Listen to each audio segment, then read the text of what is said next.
தேவிகுளம் தொகுதியில் வெற்றி உறுதி செய்யப்பட்டுள்ளதாகவும் பழங்குடியின மக்கள், தோட்ட தொழிலாளர்கள் மற்றும் விவசாயிகள் என அனைத்து தரப்பினரும் மாற்றத்தை விரும்ப தொடங்கிவிட்டனர் என்றும், எதிர்க்கட்சிகளின் பொய்யான பரப்புரைகள் இந்த தொகுதியில் எடுபடாது என்றும் தேவிகுளம் என்டிஏ வேட்பாளர் எஸ். ராஜேந்திரன் மூணார் பஞ்சாயத்தில் காலையில் தனது வாக்கை அவர் பதிவு செய்தார்.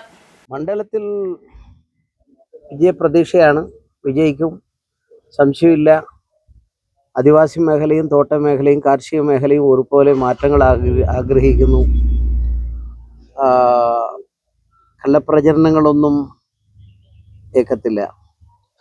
2019 ഇടമലക്കുടി രൂപപ്പെട്ടതും വൈദ്യുതിയും റോഡും ഉണ്ടായത്.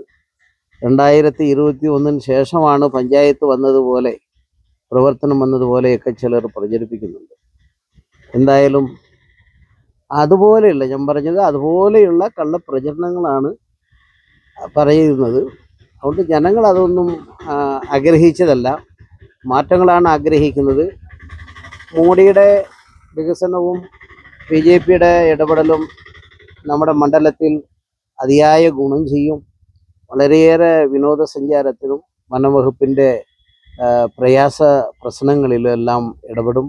തോട്ടമേഖലയിൽ കൂലി വർധന ഉൾപ്പെടെയുള്ള താമസിക്കുന്ന ലയങ്ങളുടെ ശോചനീയാവസ്ഥ ഉൾപ്പെടെ എല്ലാവർക്കും വീട്, കുടിവെള്ളം എന്ന ലക്ഷ്യം കൈവരിക്കും, സംശയമില്ല.